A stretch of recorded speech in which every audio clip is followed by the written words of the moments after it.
안녕하세요. 노년의학 전문의 정도윤입니다. 많은 분이 영양제 한 알을 마치 건강보험처럼 생각합니다. 매일 먹으면 부족한 영양을 채워주고 큰 병을 예방해 줄 것이라는 막연한 기대를 갖고 계시죠? 과연 그럴까요?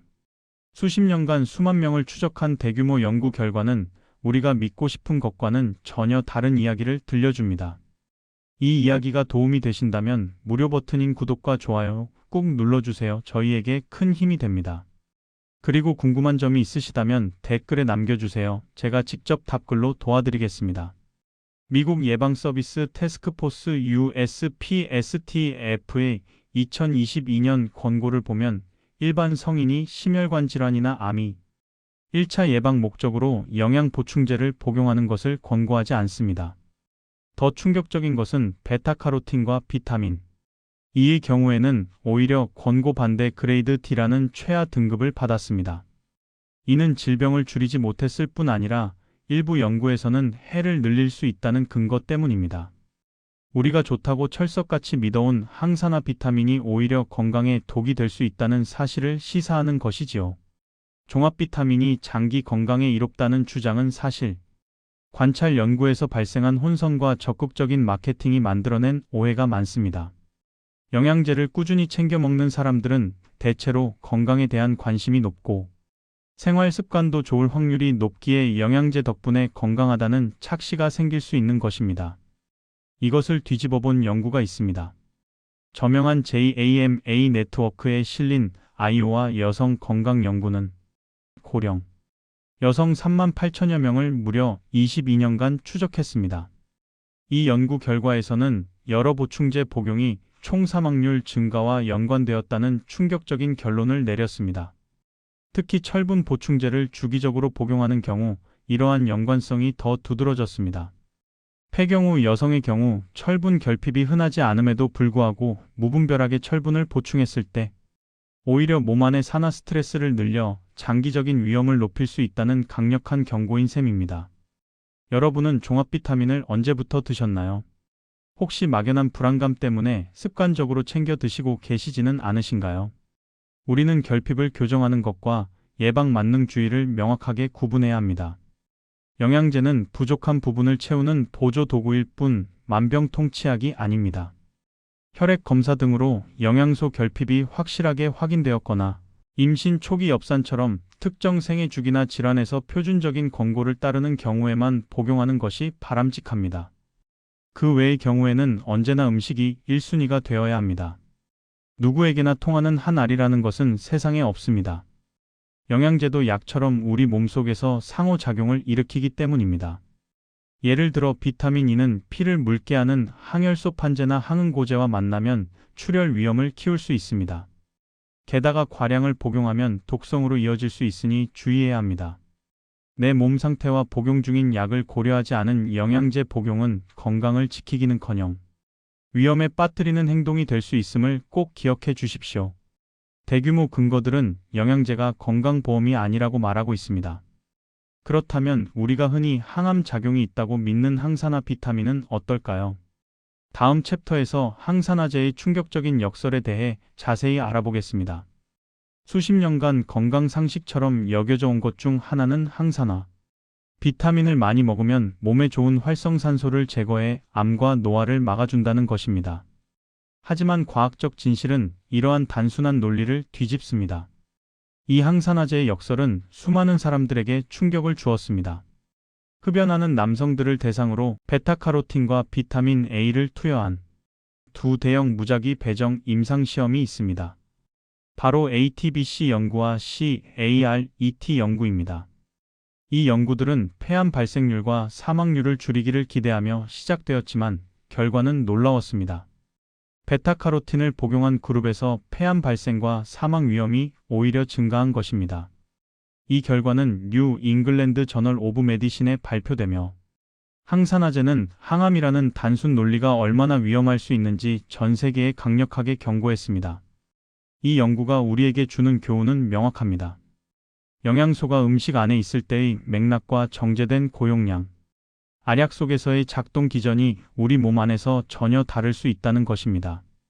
통곡물이나 채소 속의 항산화제는 섬유질, 미량 성분 등 수많은 물질과 복합적으로 작용하며 천천히 흡수됩니다.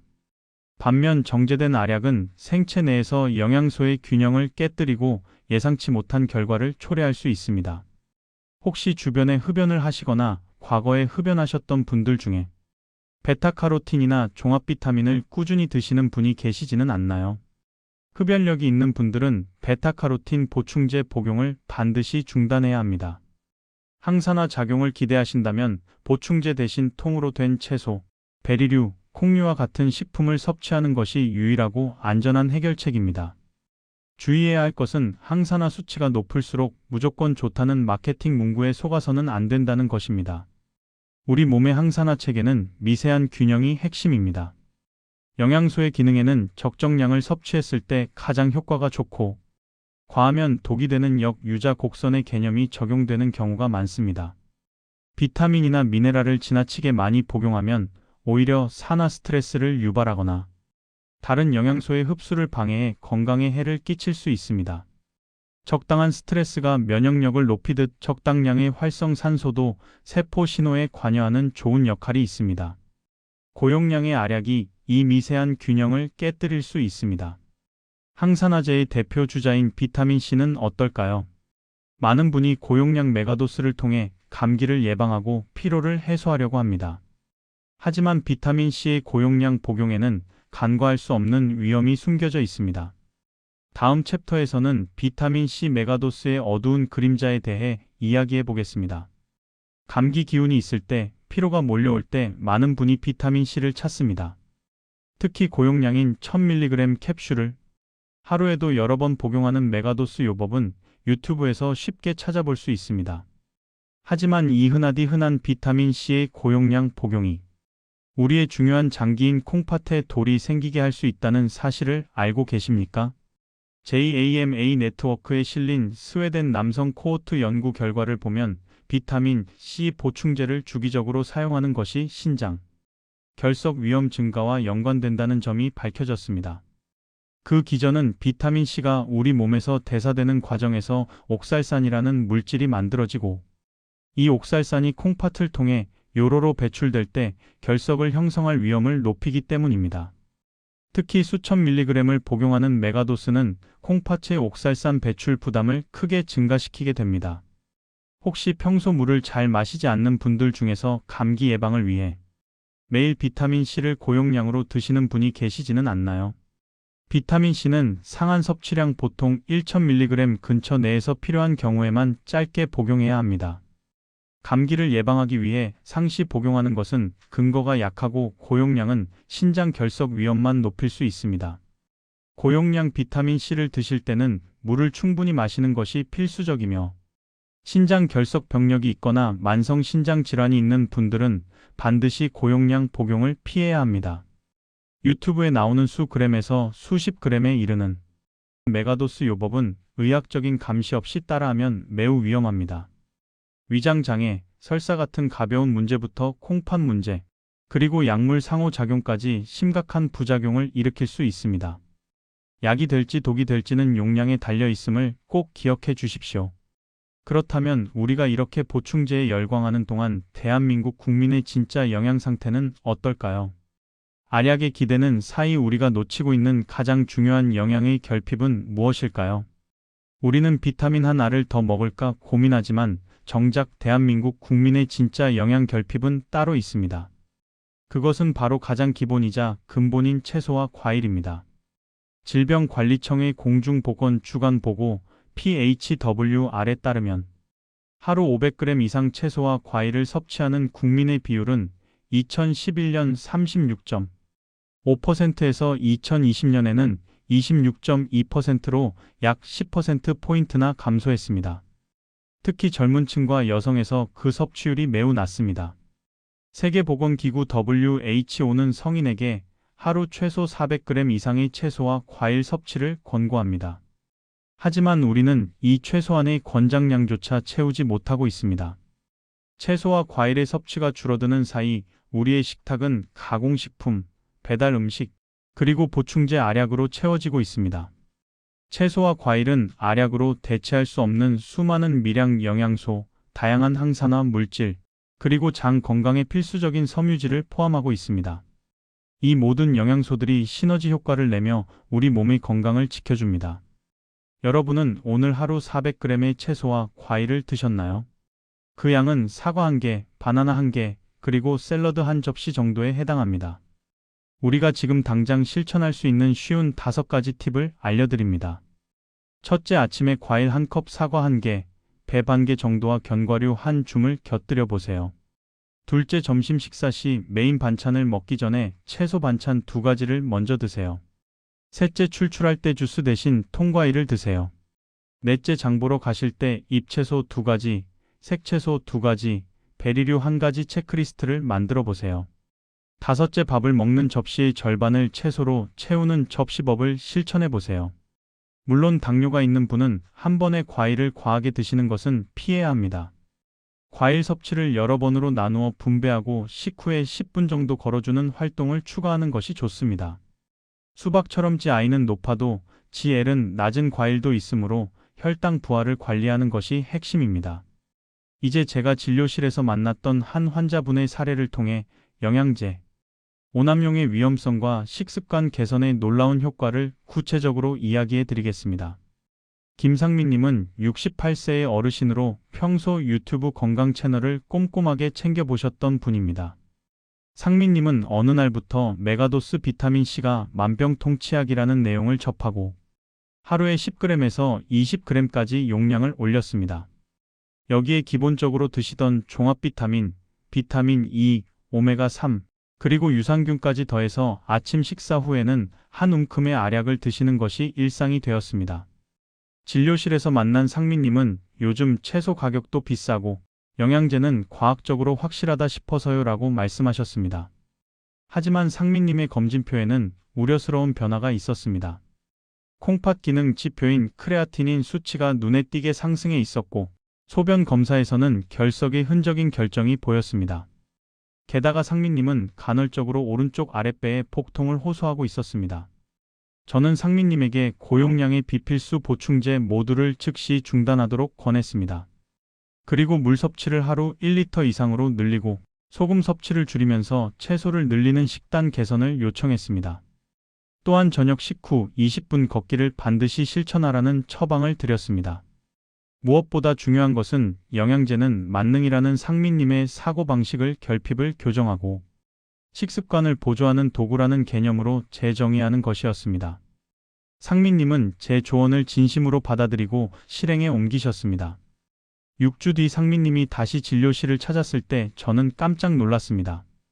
상민님은 아침에는 사과 반 개를 드시고 점심에는 밥보다 쌈 채소를 먼저 드시고 저녁에는 식후 아파트 복도를 20분간 걸어주는 루틴을 만드셨습니다.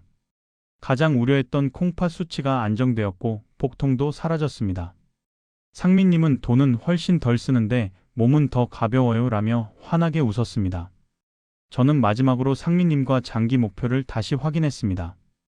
우리의 건강은 통 음식을 기반으로 하며 보충제는 의학적인 목적과 기간 제한 하에만 사용하자는 약속을 했습니다.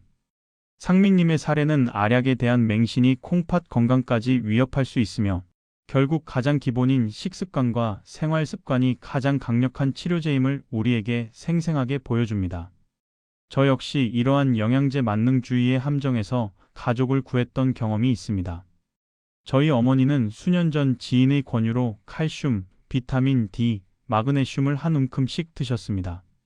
물론 그 당시 어머니의 식사는 불규칙했고 활동량은 거의 없었습니다. 칼슘을 많이 먹으니 뼈가 튼튼해질 거라는 믿음을 가지고 계셨죠. 어느 날 어머니는 야간에 심한 종아리 경련과 변비로 저에게 전화를 하셨습니다. 저는 바로 알약을 줄이라고 말하는 대신 어머니에게 몇 가지 질문을 먼저 던졌습니다. 엄마, 하루에 물은 얼마나 드셨어요? 채소는요? 요즘 햇빛은 충분히 보셨나요? 어머니의 대답은 예상대로였습니다. 물도 채소도 부족했고 햇빛도 거의 보지 못하셨습니다. 그날 이후 저는 어머니와 새로운 생활 방식을 약속했습니다.